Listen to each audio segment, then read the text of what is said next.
Hi, I'm Jess, and welcome to Spooky Movie Club.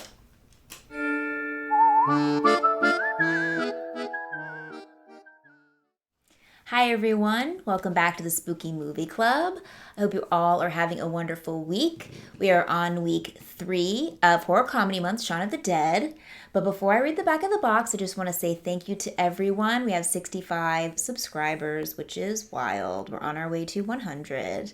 I appreciate all of you for subscribing and taking the time out of your day, which is so precious, to watch these videos. I hope you enjoy them as much as I enjoy making them. So thank you very much. I'm so grateful.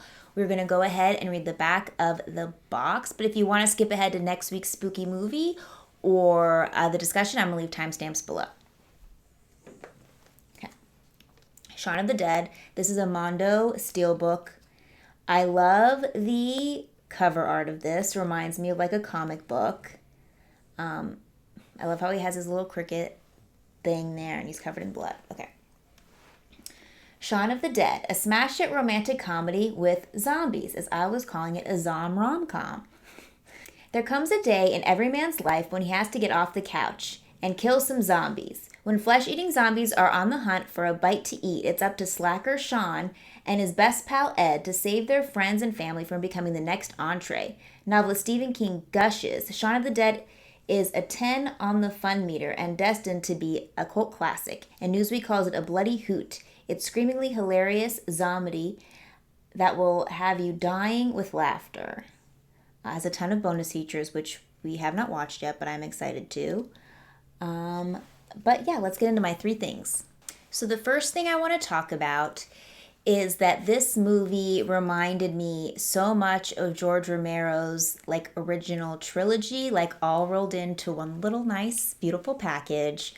Night, dawn, day. You kind of start out where it's sporadic zombies and you're staying in your home and you think you can take them, but then you're like, oh, we better get to a more secure place. And then you gather all your friends and you go to Winchester's. You know, in Dawn of the Dead, they go to the mall. They gather their friends and go to the mall. And then you make stupid decisions and you end up being overrun by zombies. And then, like in Day of the Dead, they're kind of training zombies to like be their pals or like their entertainment. I also think that may be in Land of the Dead, but I haven't seen that, so don't quote me.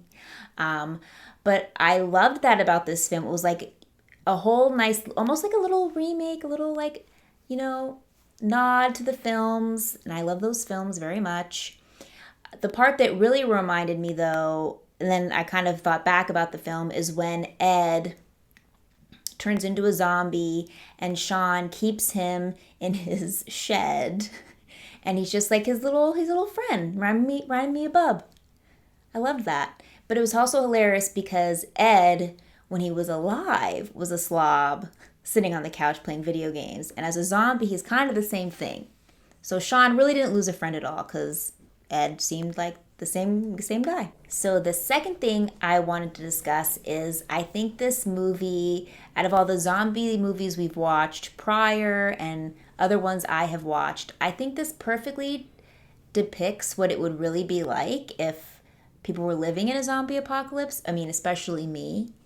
You know, at first you're kind of like, oh, they walk so slow, we can take them. Just throw records at their faces. Bash them in the head. It's kind of like a joke. And then you develop like this really like great plan. Like, we're going to go here, get this person, do this. And I know this person's bit, but I don't care. We're going to kill him. And then you get there and you're like, oh shit, like this is my stepdad. I can't kill my stepdad. And the emotions that kind of run through and how reality sets in and then everything goes, you know, in disarray and you end up just like everyone's just dead. Which I thought was like, this is what would really happen. Like people would be like, I can take on the zombie. I've been watching these zombie movies my whole life. I can take them on. This is the plan. And then zombies run amok and you're dead. And I thought that was like, this is what, instead of The Walking Dead or anything like that, I feel like to me this perfectly kind of depicted, I think it would actually happen, at least for me. This is kind of how the vibe, my zombie vibe of what I would be doing in a zombie apocalypse. One thing that I want to touch on is I mentioned the stepdad, Philip, who gets bit and they know he's bit. And the plan is to just go get Barbara, kill the stepdad. Like, they don't care. And then take Barbara and leave. But when they get there, they can't kill Philip. Things change. They can't kill him. Then they end up going to the car and he gets bit. And it's like, okay, just leave Philip there. Like, he is just like, he's dead weight now. But they're like, no, we got to take Philip with us. They put him in the car and his blood is gushing out of his neck. And Barbara's like, do you need another tissue? And it's a hilarious moment. But like, in logical sense, you're like, leave Philip there. He is dead weight. He will turn into a zombie. But when you're thinking about it in human, like, that's your stepdad. No, I have to take him. And that kind of that realistic thing, really, I liked that a lot because it felt like relatable. But that also is a great segue into my third thing. So let's talk about number 3. So the third thing I want to talk about is I wasn't expecting this film to be as heartfelt and emotional as it was. I know in the last thing we mentioned Philip and how that scene you're laughing because it's really funny. But then he like knows he's going to die and then he brings up this really heartfelt speech and it's like Shaun's crying, getting emotional, and then he dies and it immediately turns funny again. But the one scene that really kind of, I was like, I'm crying, somebody's cutting onions, why am I getting emotional, is when Ed gets bit and they take Ed down to the basement and him and Shaun are having this like last goodbye and, Ed's like, oh, I don't care about being eaten, and he farts, and it's funny, but like, honestly, I was getting teary-eyed. It was very emotional, and I wasn't expecting that from this film. This film had a wave of, it would like go in and out of different genres. Like, it was like a romantic comedy, and then it was an action film, and then it was a horror film, and then it was like a sappy drama. It had all of the elements to like every genre. But the weave, it just all went together seamlessly. And that really shocked me. So my final thoughts on Shaun of the Dead, I came into it, when I announced this was the spooky movie, everybody was like, oh, I love this film. This is my favorite film. I'm just like, oh my God, is this going to be too hyped up for me? And the first 15 minutes, I'm like, ooh, I don't know. I don't know if I'm going to like this. But then it immediately like flips a switch and you're on this wild, enjoyable ride. I loved it so much. I thought it was, like I said before, it had action. We were laughing. We were crying. It was a Zom rom-com, and it was wonderful, and it was lovely. And I honestly cannot recommend this film enough. If you haven't seen it, this is another like serial mom situation where you have to get out right now and rent Shaun of the Dead. And if you haven't seen it in a long time, I recommend revisiting it because it still holds up. This movie is from 2004, and I often think back to other films from the late 90s, early 2000s that don't hold up. Like, those are often the films I'll go back to and I'm like, ooh, this isn't as good as I remember. I remember I mentioned The Faculty last video, and that's from the same kind of era, and it's terrible. But this holds up, and it is wonderful, and I highly, highly, highly recommend checking it out. So week 3 is done.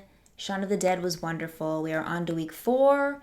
The last movie of horror comedy month. Another one I haven't seen.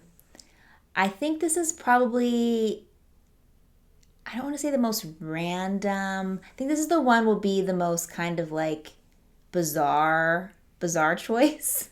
This is also a movie that's on my horror poster. And I just have to make a quick segue or whatever, like a little jump to this horror poster because I was like, Shaun of the Dead has to be on this 100 must-see horror movies, and it's not on there. You got Bird Box on there, we don't have Shaun of the Dead on there. I find that odd. I don't like that, but this movie is on there. The last movie of horror comedy month is Basket Case. He's in a wicker basket. I don't know anything about this film. The tenant in room 7 is very small, very twisted, and very mad. Basket Case is like written in blood. It's an Arrow video re-release. They have their art on the inside of this cover, which gives more of it away. So I don't want to, of what this thing's gonna look like in there. So I don't want to flip it around. But I have no idea what this movie's about. But it looks like it's gonna be very bizarre and very weird. So I guess we'll find out. All right, that about wraps it up for this week's spooky movie discussion. I hope you all enjoyed Shaun of the Dead. Please comment your 3 things down below. Wow. The audacity that you have right now. Like I was saying, please let me know your 3 things about Shaun of the Dead below, or what you think of next week's spooky movie. Basket Case. We are going to the viewing party on Wednesday, 6:30 p.m. Pacific Standard Time on Discord. And we're going to do the live discussion of Basket Case on Saturday. It will be a bit earlier this week, so keep an eye on Twitter or Instagram of the updated time that we're going to do for this one. And that's going to be on Twitch. I'm going to leave links below. But yeah, I hope you all have a wonderful evening, and if you can't make any of those, no worries, because I'll be back here on Sunday with the review.